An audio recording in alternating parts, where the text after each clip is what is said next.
You're watching AndyTube. In this video, I'd like to demonstrate how to thread two needles or double needles on a Singer Model 338. And it's very similar to how to do it on other vintage sewing machines. And just a word about needles. This machine takes what Singer originally called Catalog 2020 needles, which are now more commonly known as 15x1 or 15x1, I've heard them call. And it can use needle sizes 9, 11, 14, 16, and 18. So even though it's considered semi-portable, it can take up to a size 18 needle. And for double needle or two needle sewing, Singer recommends that both needles be size 14 for the best results. And I have used other size needles, and I have used different size needles, like a number 11 with a number 14, and I've had pretty good luck. So for your machine, you need to look at the instruction manual and see what size needles, and if your machine's capable of dual needle, and if so, what sizes. But I have two size 14 Singer needles here in the 15x1, and the way that you put them in is just side by side. You just need to open up the thumb screw farther so that you can put two needles side by side. And if you already have one needle in there, you just open up the thumb screw a little bit more and slide the other needle up next to it, with the long groove towards the front and the flat side away from you towards the back. So I've got this machine set up with two number 14 needles. Let's see if I can get a little closer look at it so that you can see it. And you just need to be sure that they're in all the way. It's about as close as I can do it. I don't know if I put something behind there, if you'll be able to see the needle better. Maybe that'll help. But one clue, if you've installed them correctly, is that the needle points are both the same length. That means you've got them both up in all the way. And then you just tighten it up. And this one was already threaded for single needle in my other video. So I added another needle, and I'm going to show you how easy it is to thread the second needle. There's just a couple minor differences, but they're important. So you may notice here that the single needle is on the right here, and that is threaded just how the manual says through all of the thread guides. Okay? Just standard single needle threading.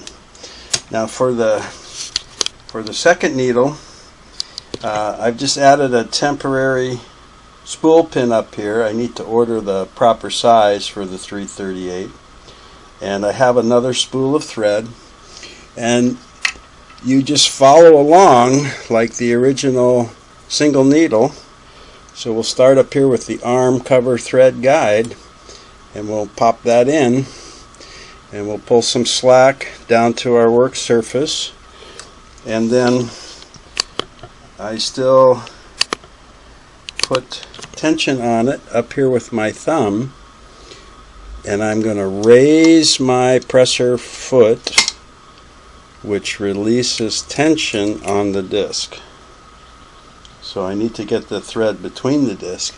And here's what you need. Here's a slight change you need to watch for. Usually if you use this tension thread guide, that big silver guide here on the side to slide your first thread in, it usually is going to end up between the second and third tension disc. Not always, but when you put the second thread in, it should not go between the same disc. So since my first thread went between disc and 2, I'm going to be a little more careful here and make sure my second disc or thread gets between disc 1 and 2, because each thread needs its own separate tension there.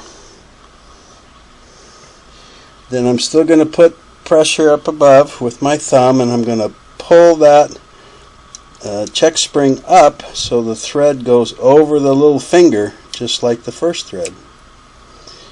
Okay, and then I'm going to go through the upper thread guide, and I'm going to put the thread through the hole in the take-up lever. If you haven't caught how to thread the single needle, I'll put a link at the end of the video and a link in the description below. Okay, so you see so far it's just following the same path as this single needle. Center more here. So now I'm going to come down and pop that thread from front to back in the nose cover thread guide right there. And now here's the other change. I'm just going to bring that thread straight down and put it through the second needle on the left from front to back.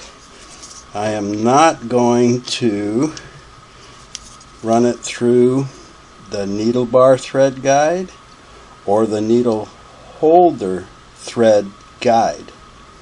I'm just going to bring it from the nose cover thread guide right there down and into the needle from front to back. Now that's how it shows in the manual.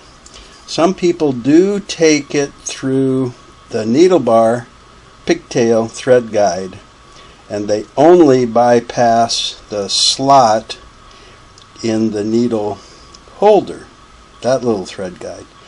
So on your machine you'll have to try it both ways, I think, and figure out, you know, what's going to work for you.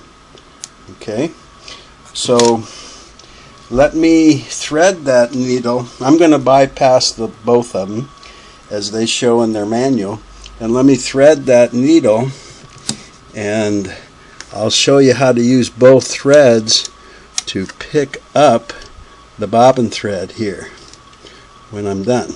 Okay, so I'll be back as soon as I get that thread. Okay, now let me try and give you a close as I can get here to show. So I have my first thread, the black one, coming through all the thread guides and on the needle on the right, front to back. On the red thread here that's going front to back through the left needle, I skipped these last two thread guides, the needle bar thread guide and the needle holder thread guide. Okay, and like I said, you experiment with that with your machine and see how it does. Now to pick up the bobbin thread here, you do it just the same you would do as with a single needle threading. I'm just going to lift that foot up a little bit here and untangle my thread from the foot. Okay, and put it through the toes and just kind of hold it semi-firm here on the left. I'm going to rotate by hand the hand wheel towards me to stimulate sewing. It's going to go down, the hook's going to grab that needle threads and take both of them around the bobbin thread. So when I pull up, I've got my bobbin thread that was wrapped around both needle threads. And then I take all 3 threads between the toes to the back on the left or right, however you like to sew. And that's how easy it is to thread 2 needles or double needles. And that terminology shouldn't be confused with some Singer models that call for twin needle sewing. A twin needle has like 2, I guess I would call them shafts. You know, it has both shafts and needle points, but up here there's kind of a crossbar and there's only one shank or part, I guess I'd call it a shank, going up into the needle holder. And they're spaced the same, and I'm not sure why Singer went to that. So the needle points are even here, it just has one shank up here to go in. And that's called a twin needle. So it's just all one piece. You stick one post up into the needle holder, but it has 2 needles on the bottom end of it. And actually I've used both. They did that with later models. I've used both systems, and I actually like the 2 needle or double needle, because to me it gives you more flexibility. Plus the twin needles were more money too, you know. So, but my wife has made some beautifully trimmed like napkins the other year, where she used a size 11 on the right with red and a size 9 on the left with green thread, and used one of the pattern discs in her 403 and made a really pretty Christmassy border design, you know. And I tried it out with a couple different needles and a few different patterns. So anyway, I just like the flexibility you get with 2 needle or double needle versatility.